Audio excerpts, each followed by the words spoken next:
Hello everyone, this is Siddharth Patel. Welcome to Magnet Brains. Video वीडियो आप लोगों के लिए बहुत ही इंपॉर्टेंट है क्योंकि इसमें जो आपका चैप्टर नंबर 9 है, कौन सी बुक का, politics in India since independence वाली बुक का जो चैप्टर नंबर 9 है, that is Indian politics trends and development, इसको हम मात्र 30 मिनट के अंदर अंदर पूरे चैप्टर को समझने वाले हैं। अब इस चैप्टर का आपकी बुक में नाम क्या दिया गया है? Recent development in Indian politics, जिसका कि सीबीएसई ने नाम चेंज कर दिया है। ये आपको पता है, और जिसे नहीं पता तो उसे पता चल गया होगा कि सीबीएसई ने नाम चेंज कर दिया और नया नाम क्या है? नया नाम है Indian politics trends and development. अब इस चैप्टर में जो एडिशनल टॉपिक ऐड हुए हैं वो भी मैंने इसमें इनकॉर्पोरेट कर दिया है, तो घबराना मत। ये जितने भी आपको मसाला रिवीजन के वीडियो मिले हैं उसमें एडिशनल टॉपिक ऐड होके मिले हैं आपको। क्लियर है? ये चीज समझ में आ गई। अगर आपने इससे पहले वाले जो दोनों चैप्टर है उनका मसाला रिवीजन ऑलरेडी मैंने निकाल दिया है, अगर आपने वो नहीं देखा हो तो पहले उनको देखिएगा, क्योंकि ये वाली जो बुक है ना, ये पूरी कहानी जैसे चल रही है। ठीक है, तो अगर कहानी का एक पार्ट भी मिस हो गया तो आपको वो मजा नहीं आएगा। और ईयर्स को याद करने की इतनी चिंता मत करना, क्योंकि मैं एक वीडियो आप लोगों के लिए स्पेशली लेके आने वाला हूं जिसमें हम लोग क्या करेंगे कि 1964 में क्या हुआ, 65 में क्या हुआ, मतलब पर्टिकुलर ईयर्स के थ्रू मैं आप लोगों का रिवीजन करवा दूंगा। तो ईयर्स को याद करने के लिए भी इतना मत सोचना, वो मैं आपको याद करवा दूंगा कब कौन सा हुआ, और पूरा आपको मैं इंडियन पॉलिटिक्स फिर से रिवाइज करवा दूंगा। क्लियर है? फिलहाल इस चैप्टर को मात्र 30 मिनट के अंदर अंदर समझते हैं। छोटा सा, मतलब चैप्टर तो बड़ा है लेकिन एक छोटी सी कहानी बना के हम इसे समझते हैं। During the decade of 80s, 5 development took place in the country with long lasting impact। सबसे पहले हम लोग देखते हैं end of Congress system in 1980s, Mandal issue in 1990s, new economic reform in 1991, Ayodhya dispute in 1992, assassination of Rajiv Gandhi in 1991। यहाँ पे हम सबसे पहले देखते हैं कि 1980s के दौरान हमने देखा, 1989 और इन सब के दौरान हम लोग देखते हैं कि कांग्रेस सिस्टम का एंड हो जाता है। कांग्रेस सिस्टम का एंड ऐसे हो जाता है कि बहुत सारे स्टेट में बहुत सारी रीजनल पार्टीज आने लगती है और बहुत सारे दूसरे पॉलिटिकल पार्टीज सरकार में आने लगते हैं। कांग्रेस भी अगर हम लोग देखते हैं, उसके बाद में एक समय पर यह होता है कि केंद्र में भी सिर्फ और सिर्फ कोएलिशन सरकार चलती है। जो कांग्रेस की एक समय पर दबदबा था, वो दबदबा कहीं ना कहीं कांग्रेस अपने आप को खो चुकी थी। पहला इशू ये है।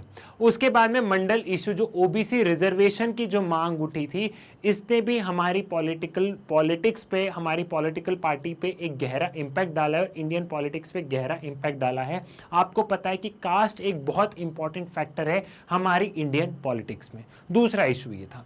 तीसरा इशू था इकोनॉमिक रिफॉर्म, जो इकोनॉमिक रिफॉर्म्स इंट्रोड्यूस किए गए थे 1991 में, जहां इंडिया ने अपनी इकोनॉमी ओपन कर दी थी, उसने हमारी पॉलिटिक्स पे बहुत गहरा इंपैक्ट डाला है।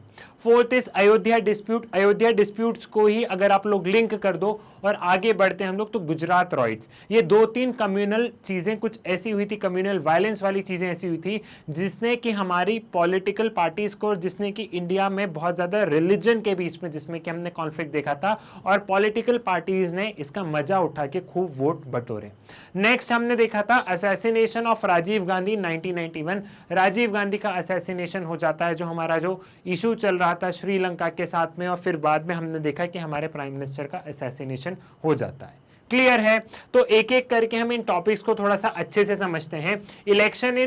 Election in 1989 led to an era of coalition with defeat of Congress party, and it has emerged several party when no single party secured a clear majority of seat in any Lok Sabha election held since 1989, and in this era regional party played a crucial role in forming ruling alliances। 1989 के बाद में हम लोग देख रहे थे कि coalition government का एक तरीके से जन्म होता है। कोएलिशन सरकार पहले भी रही है, लेकिन पहले हम लोग देख रहे थे कि कहीं ना कहीं कांग्रेस का इन्फ्लुएंस बहुत ज्यादा था, लेकिन 1989 से लेकर 2014 तक हम लोग देखते हैं कोएलिशन सरकार हमको देखने को मिली है केंद्र में। ठीक है, और यहां पे हमने देखा है कि कैसे कांग्रेस ने सरकारें चलाई हैं रीजनल पार्टी के सपोर्ट से, या कैसे हम लोग देखेंगे कि एनडीए ने अपनी सरकार चलाई है जो छोटी छोटी जो रीजनल पार्टीज हैं इनके सपोर्ट से। तो जो हम कांग्रेस सिस्टम देखते थे, वो कांग्रेस सिस्टम कहीं ना कहीं एक तरीके से एंड हुआ है। Next Atal Bihari Vajpayee was the prime minister during NDA government and his government formed in 1999 and completed its full term. जो अटल बिहारी वाजपेयी ने जो सरकार बनाई थी 1999 में, ये कोएलिशन सरकार थी और ये पहली कोएलिशन सरकार थी जिसने अपने 5 साल का टर्म पूरा किया है। कोएलिशन सरकार इससे पहले भी रही है, लाइक मोरारजी देसाई ने सरकार बनाई है लेकिन उन्होंने अपना पूरा टर्म नहीं किया है। हम सेंट्रल गवर्नमेंट की बात कर रहे हैं, स्टेट गवर्नमेंट की बात नहीं कर रहे हैं, ठीक है।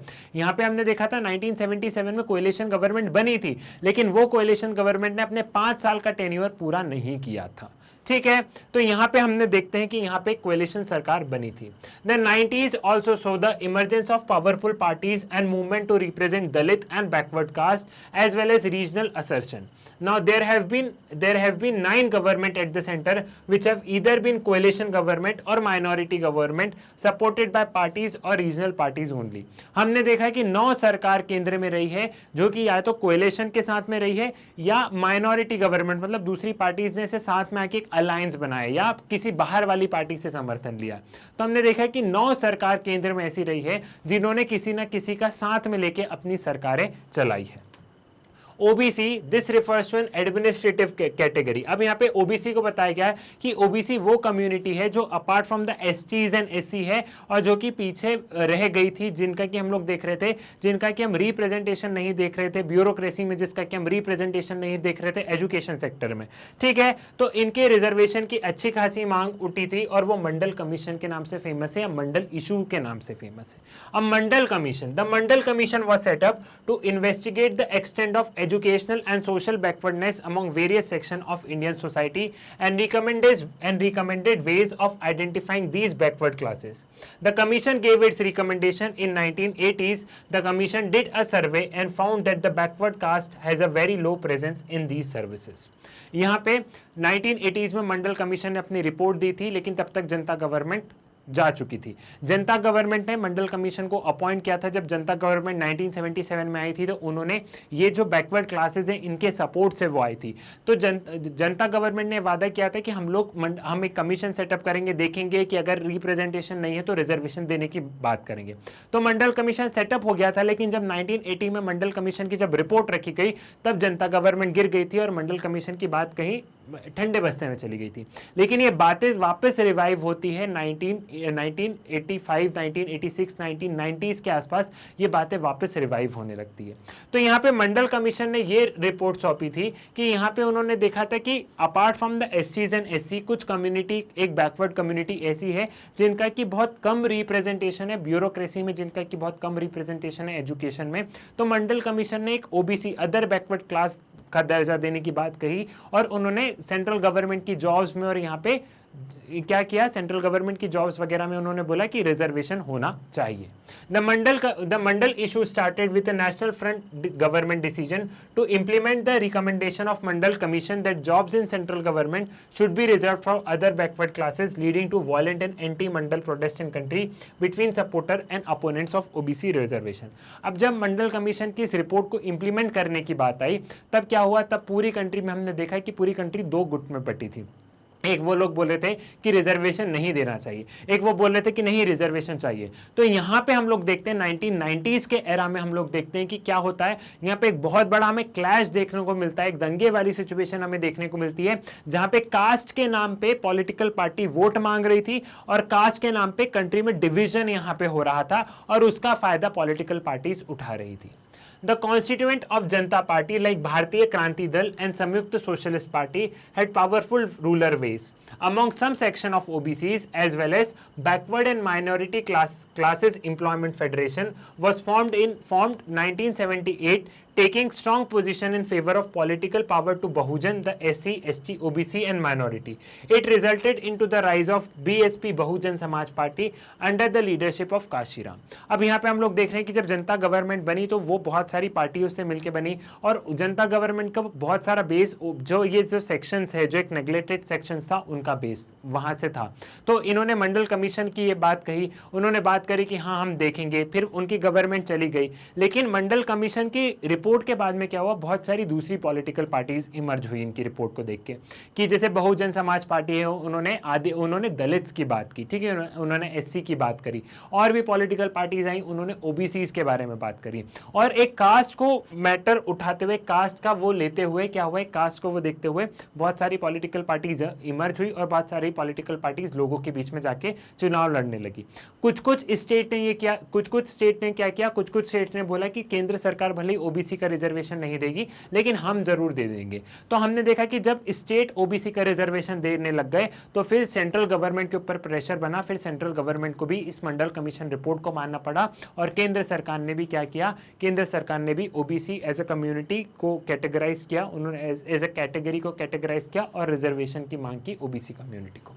हिंदुत्व लिटरली मीन्स, फिर यहाँ पे हिंदुत्व का थोड़ा सा आता है कि जो हिंदुत्व की जो आइडियोलॉजी है वो वीर सावरकर से इमर्ज हुई है और इस आइडियोलॉजी पे बीजेपी जो है, बीजेपी इसके आइडियोलॉजी पे काम करती है, ठीक है।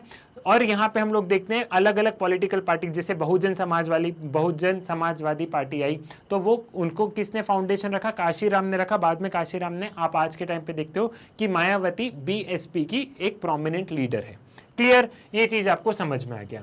तो यहाँ पे हमने सबसे पहले कास्ट वाला इशू देखा, हमने सबसे पहले देखा कि कैसे कोएलिशन सरकार चल रही थी हमारे यहाँ, फिर हमने देखा कि इकोनॉमिक रिफॉर्म्स आए तो कुछ पॉलिटिकल पार्टीज उसको सपोर्ट कर रही थी, कुछ को सपोर्ट नहीं कर रही थी, कुछ को बोला था कि नहीं ग्लोबलाइजेशन से सब तबाह हो जाएगा। तो एक कॉन्फ्लिक्ट ये चल रहा था, एक कास्ट वाला चल रहा था, एक कोएलिशन सरकार वाला चल रहा था कि किसी पॉलिटिकल पार्टी के पास में बहुमत नहीं हो रही थी, सब मिलजुल के सरकार चला रहे थे। चौथा इशू हम लोग देख रहे थे, ये अयोध्या डिस्प्यूट वाला हुआ, जब बाबरी मस्जिद को डिमोलिश कर दिया गया रात में, ठीक है। ये यूपी की घटना है, जब बाबरी मस्जिद को डिमोलिश कर दिया गया तो पूरे देश में ये बात छिड़ गई। क्या बात छिड़ गई कि क्या इंडिया वाकई में सेक्युलर है, ठीक है। यहाँ पे ये डिबेट्स आ गई कि इंडिया क्या वाकई में सेक्युलर है, और यहाँ से बीजेपी की जो पॉलिटिक्स है हिंदुत्व की, वो पॉलिटिक्स कहीं ना कहीं हमें इमर्ज होकर देखने को मिली। क्लियर, ये चीज भी आपको समझ में आ गई। तो यहाँ पे इंडियन नेशनलिज्म, इंडियन सेक्युलरिज्म, ये सारी डिबेट्स हमें यहाँ से देखने को मिलती। The political process after the 1990s showed the emergence of broadly four groups, that is parties in coalition with Congress, parties in alliance with BJP, left front parties and other parties who are not part of to make the political competition multi-concerned। तो यहाँ पे हम लोग देखते हैं कि political party चार हिस्सों में बढ़ गई। एक पॉलिटिकल पार्टी वो जो कांग्रेस के साथ में थी, दूसरी पॉलिटिकल पार्टी वो जो बीजेपी के साथ में थी, तीसरी लेफ्ट पार्टीज थी जो एक अपने ही कम्युनिस्ट आइडियोलॉजी वाली थी, और चौथी पार्टी वो थी जो इन तीनों का पार्ट नहीं थी। वो चौथी पार्टी में वो कहीं ना कहीं हमारे इस पार्टी सिस्टम को, हमारी डेमोक्रेसी को कहीं ना कहीं स्ट्रेंथन कर रहा था। अब अगर आपको ये अयोध्या इशू, मंडल इशू, इनको अगर आपको डिटेल में पढ़ना है, इनके detail video already magnet brains पर अपलोडेड है। ये वाली वीडियो क्या है, ये वाली वीडियो आपके लिए मोर और काइंड ऑफ क्या है आपके लिए, ये आपके लिए रिवीजन वाला है। और अगर आपको सबके ईयर चाहिए कि कौन से ईयर में क्या हुआ है, तो उसके लिए घबराना नहीं, आप लोगों के लिए कंप्लीट टाइमलाइन में निकालने वाला हूं इंडियन पॉलिटिक्स की, कि कौन से साल में कब हुआ, अयोध्या डिस्प्यूट कब हुआ, फिर मंडल इशू कब हुआ। तो कंप्लीट टाइमलाइन वाला वीडियो भी मिल जाएगा, तो उसके लिए भी आप घबराएं नहीं, सारी चीजें आपको यहाँ पे प्रोवाइड कर दी जाएगी। फिर हम लोग देखते हैं कि 2002 में, ठीक है, यहाँ पे हम लोग देखते हैं कि 2002 में जो गोधरा कांड है, जो गोधरा रॉइट्स है, ये फेमस है, जो गुजरात रॉइट्स है, वो हमने देखा। The anti Muslim riots took place in front of violence against Muslim through an incident at station called Godhra in 2002। ठीक है, गुजरात में गोधरा एक स्टेशन में, वहां पे क्या होता है, कार सेवक्स, ठीक है, जो आरएसएस के जो कार सेवक्स और वो सब आ रहे थे ट्रेन में, तो उस ट्रेन की एक बोगी को जला दिया जाता है।